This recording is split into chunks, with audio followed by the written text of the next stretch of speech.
Hello everyone, my name is Lawton Hall. I'm a composer from Milwaukee, Wisconsin. And one thing that I sometimes like to do when I'm composing or writing a piece is think about materials and objects that fascinate me and try to imagine what it would mean to translate the characteristics and the qualities of those materials and objects into music. So before and while I was in the process of writing this piece that you're about to hear, Mother of Swirl, I became a little obsessed with nautilus shells. If you're not sure what a nautilus shell is, feel free to whip out your phone and look up the picture so you have a sense of what I'm talking about.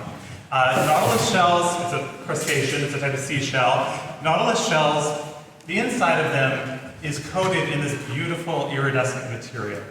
And this material is one of the sources of what we call mother of pearl. Iridescence is this quality of materials, and you've all seen it, where you see the same material in a slightly different light, slightly different angle of light, and the color changes dramatically. You know, like pearls are one of the prime examples of that. The other thing that really fascinated me about nautilus shells was their shape. They have this beautiful swirling, gently swirling shape. That's actually a shape called a logarithmic spiral that has all these interesting mathematical properties. And one of the properties of these logarithmic spirals is that you could zoom in on the center of the nautilus shell and you would see the exact same spiral you see when you zoom out and look at the entire shell. So it's what we call self-similar. You're seeing the same thing at two different scales. So I asked myself, what would it mean to write music that is iridescent?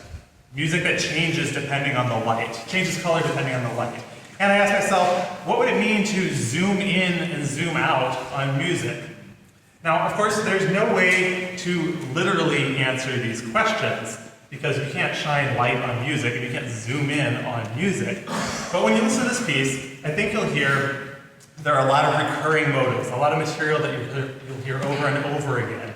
But each time you hear them, the instrumentation and the harmonies around those motives will be changing. So rapid changes in instrumentation, harmony, and for me that was my way of thinking about this changing of color, this rapid changing of light. Another thing you'll hear is that when these motives recur, sometimes the texture is really, really dense and busy, while other times it's very sparse and open. And that was my way of thinking about what it's like to look at the same thing at two different scales, you know, close up and far away. And finally, on a much less abstract level, you'll hear a lot of prominent horn parts, which I had to write because horn is the swirliest instrument.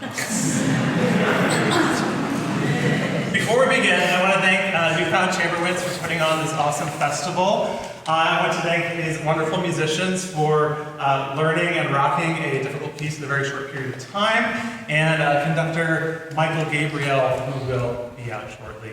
Please enjoy Mother of Swirl.